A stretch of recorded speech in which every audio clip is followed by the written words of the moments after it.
భారతదేశంలో త్వరలో ప్లాస్టిక్ నోట్లు చలామణిలోకి రాబోతున్నాయా? 10 రూపాయలు 20 రూపాయలు నోట్లతో ప్రయోగాత్మకంగా ప్రారంభించే అవకాశం ఉందా?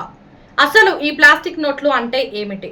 మనకు వాటి వల్ల ఎలాంటి ప్రయోజనాలు ఉంటాయి? పూర్తి వివరాలు ఇప్పుడు తెలుసుకుందాం. భారతదేశంలో త్వరలో పాలిమర్ లేదా ప్లాస్టిక్ కరెన్సీ నోట్లు చలామణిలోకి వచ్చే అవకాశం కనిపిస్తోంది. ప్రస్తుతం కాటన్ ఆధారిత ప్రత్యేక కరెన్సీ పేపర్తో ముద్రిస్తున్న రూపాయి నోట్ల స్థానంలో ఎక్కువ కాలం మన్నికగా ఉండే పాలిమర్ నోట్లు తీసుకురావాలని ఆర్బీఐ యోచిస్తోంది. ఇప్పటికే పాలిమర్ సబ్స్ట్రేట్ సరఫరా కోసం అంతర్జాతీయ టెండర్లను ఆహ్వానించడంతో ఈ ప్రక్రియ వేగం అందుకుంది. ఆస్ట్రేలియా, కెనడా, బ్రిటన్, సింగపూర్ వంటి 50కి పైగా దేశాలు ఇప్పటికే ప్లాస్టిక్ నోట్లను ఉపయోగిస్తున్నాయి. ఈ నోట్లు నీటికి తడవవు, సులభంగా చిరిగిపోవు. సాధారణ కాగితపు నోట్లతో పోలిస్తే 4 నుంచి 5 రెట్లు ఎక్కువ కాలం ఉపయోగించవచ్చు.